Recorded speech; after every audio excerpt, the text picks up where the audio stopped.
అలా నేను అంటే మీరందరూ ఎలా ఆలోచించాలంటే ముఖ్యంగా విద్యార్థులు 10వ క్లాస్ అయిపోయింది, ఇంటర్కి వెళ్ళిపోతాం, డిగ్రీ వెళ్ళిపోతాం, ఇది ఉద్యోగం చేస్తాం అని అనుకోకండి. మీరు ఎప్పుడు చాలా యంగ్ మైండ్స్, మీరు అందరూ చాలా లేత వయసులో ఉన్నారు. మీరు అందరూ భవిష్యత్తు మీది.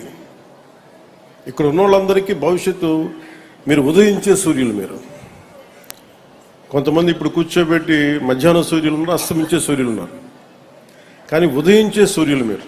మా నాన్నగారు చెప్తా ఉండేవాళ్ళు, చిన్నపిల్లలను చూసి వాళ్ళు ఉదయిస్తున్న సూర్యులు, భవిష్యత్తు వాళ్ళది. అందుకే జెన్జీ అనేది చాలా చాలా కీలకం. మీరు 2000 తర్వాత పుట్టిన వాళ్ళు.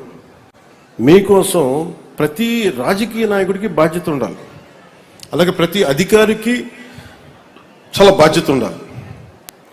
చదువు అనేది మీ భవిష్యత్తుని మార్చేస్తుంది. మీ చేతిలో చాలా బలమైన ఆయుధం. 1,00,000 మంది మెదడును కదిలించగలిగే శక్తి మీకు చదువిస్తుంది. మీకు అది మీరు అర్థం చేసుకుంటే మటుకు ఈ దేశానికి మీరు చాలా చాలా కాంట్రిబ్యూట్ చేస్తారు.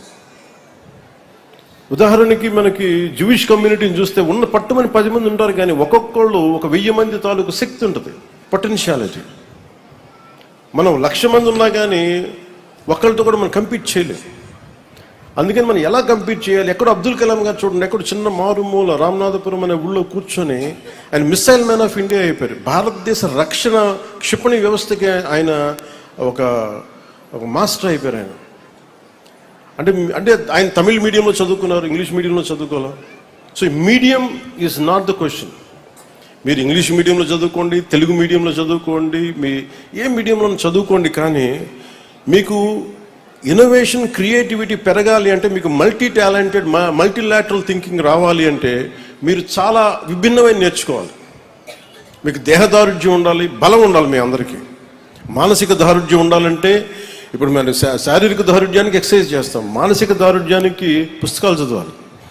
Books are the training weights for your mind.